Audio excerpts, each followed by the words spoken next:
Hey everyone, Cody from Mac Telecom Networks. In this video, we're going to be taking a look at the Hikvision ColorVU 4 megapixel camera. This camera does amazing night vision, and we'll see that in some of the video. If you guys would like to hire me for network consulting, visit www.mactelecomnetworks.com. You'd find us on Instagram at Mac Telecom Networks. And if you'd like to support the channel, I have an Amazon store, and I'll put the link in the description below. So first, let's see what comes in the box, and then we'll get into some of the camera specs. Here's the box for the Hikvision ColorVU network camera, and on the top, we could see that it says 24-hour color, full-time color. It supports H.265+, WDR, and it's weatherproofed.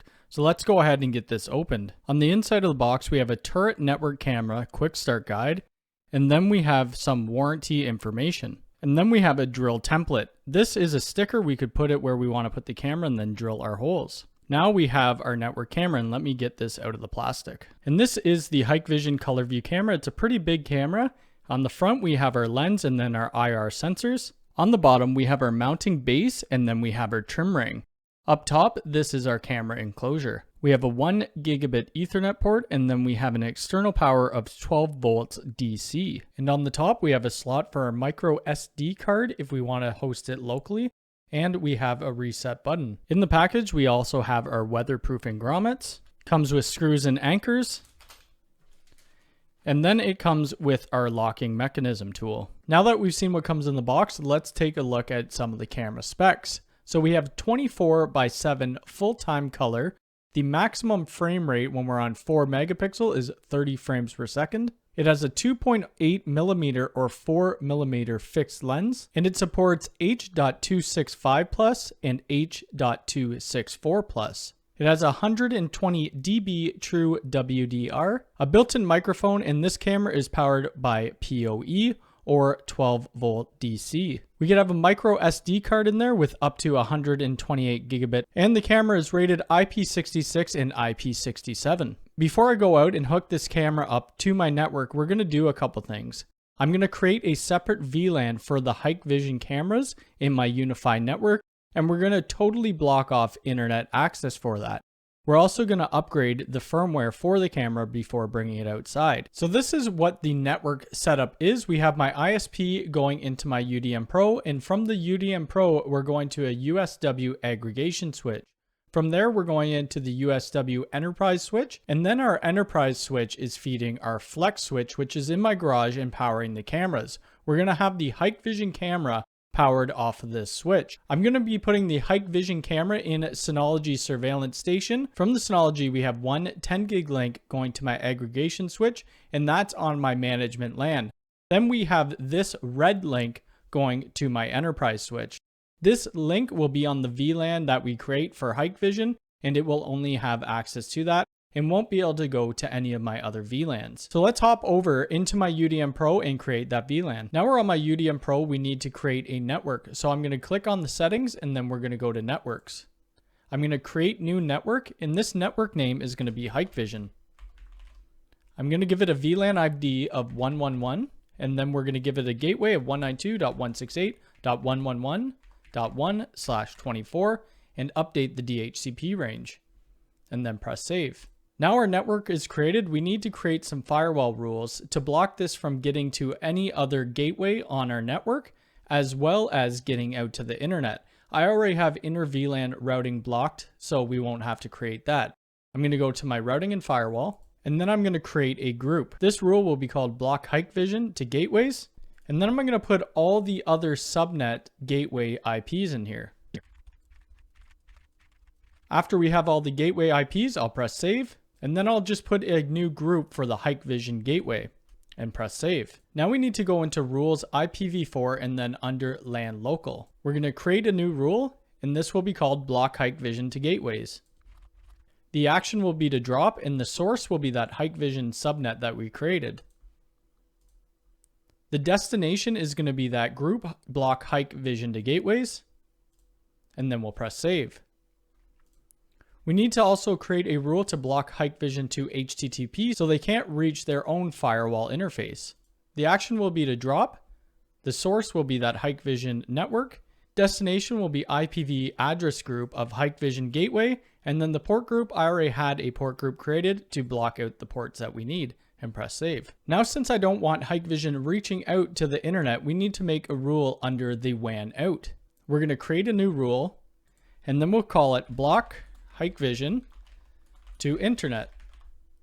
The action is going to be to drop. The source will be a network of Hikvision, and then the destination will be any, and we'll press save. Now what I'm going to do to make sure that this rule is working and not able to reach the internet, I'm going to put my port onto that VLAN. So I'm on port 3 on this computer, and then we'll go to switch port profile and put it onto the Hikvision and press apply. Now my computer is set up to be in that VLAN, and we could check that by going ipconfig. And we could see my computer is getting an IP 192.168.111.87. In the bottom corner, you could show here that there's no internet access, but we'll try to ping Google. And our responses are timing out, and that's exactly what we want. Our VLANs are now created, but the Hikvision camera defaults at 192.168.1.64. So I've connected the camera to a PoE injector, plugged it in on the PoE side, and then on the network side, I plugged in my computer, and then changed my network to be on the 192.168.1 network. So now if we go up to our URL and type in 192.168.1.64, it's bringing us to the Hikvision camera, and it's asking us to activate. The default username is admin, and it's asking us for a password, so we'll put in a strong password. And then we'll press OK. It's going to ask us these 3 security questions. I'm going to fill that in and press OK. Now we're into the camera, and I want it to take an address from DHCP. So I'm going to go to configuration, and then we'll select network. Right now we could see it's statically assigned at 192.168.1.64. I'm going to check off DHCP and then press save, and then press OK. Now to test before I bring this camera outside, I'm going to plug it into one of my switches with that port tagged. Now the camera is plugged into one of my switch ports, which is tagged for that VLAN 111, and we could see the Hikvision camera has taken 192.168.111.142. So now let's browse to that address. So 192.168.111.142. It's going to ask us for our username of admin and then the password we created. The reason I'm able to hit this camera is because my main LAN is able to hit every other VLAN, and every other VLAN can't talk to one another. So I'm going to go into configuration, and we'll look over some of the settings. I'm going to leave everything on default and then hook it up on outside. So first, if we take a look under settings, we have our basic information, we have time settings, DST, RS-232, metadata settings, external device, and about. We can look under maintenance, and this will show us logs and system services, and this is where we would reboot or restore the camera, as well as upgrade the firmware, which we're going to do in a minute.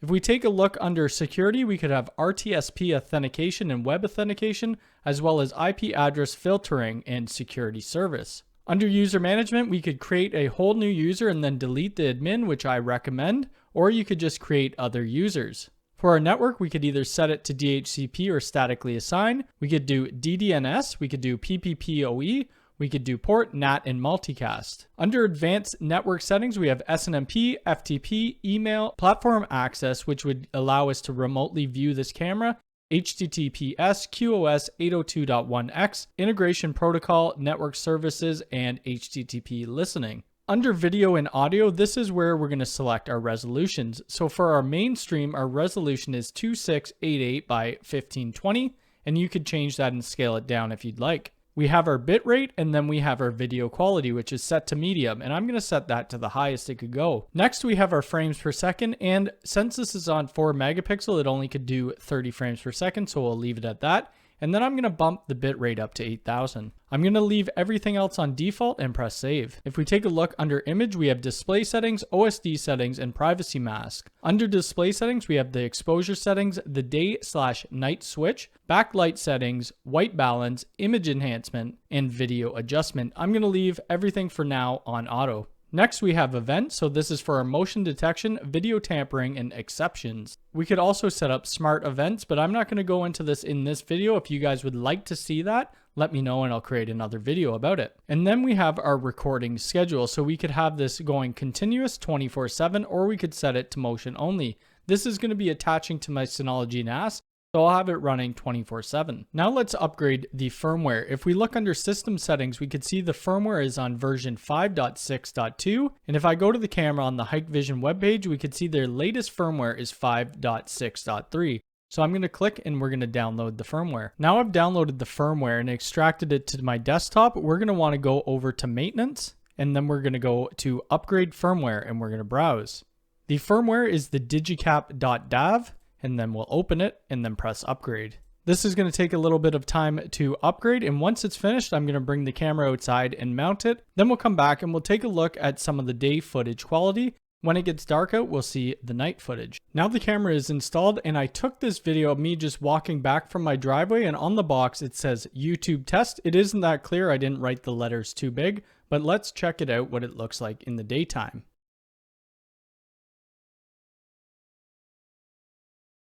And I'm pretty happy with how the picture looks. Don't mind the date, I haven't changed the date setting, so right now it says 1970. But we're going to do the same test again at night and see how well the night vision works. Now we have some footage taken at nighttime. Let's have a look.